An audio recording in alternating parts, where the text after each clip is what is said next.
দীর্ঘদিন ধরে খাবার ফ্রিজে সংরক্ষণ ও নোংরা পরিবেশে খাবার তৈরির অপরাধ সহ নানান অভিযোগে চট্টগ্রামের পতেঙ্গার ঐতিহ্যবাহী রেস্তোরাঁ কাচ্চি ডাইনকে ১ লাখ টাকা জরিমানা করেছে চট্টগ্রাম নিরাপদ খাদ্য কর্তৃপক্ষ।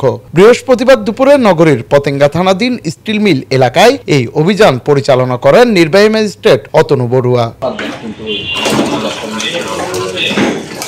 প্রতিষ্ঠানটির রান্নাঘরে নোংরা ও অপরিষ্কার পরিবেশ এবং ফ্রিজে কোনো প্রকার লেবেল সংযোজন না করে মাংস এবং জালি কাবাবের কিমা মজুত করা সহ ফ্রিজে ময়লা জমাট বেঁধে রক্তের স্তূপ পরিলক্ষিত হয়। এছাড়াও অননুমোদিত কেমিক্যাল রিগার্ড কেওড়া জল ব্যবহার করে রান্না করছিলেন তারা। এসব অভিযোগে নিরাপদ খাদ্য আইনে ১ লাখ টাকা জরিমানা করা হয় প্রতিষ্ঠানটিকে।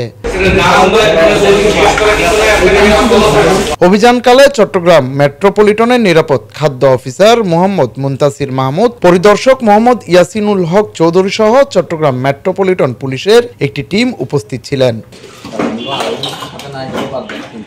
Desk report, Chattogram news.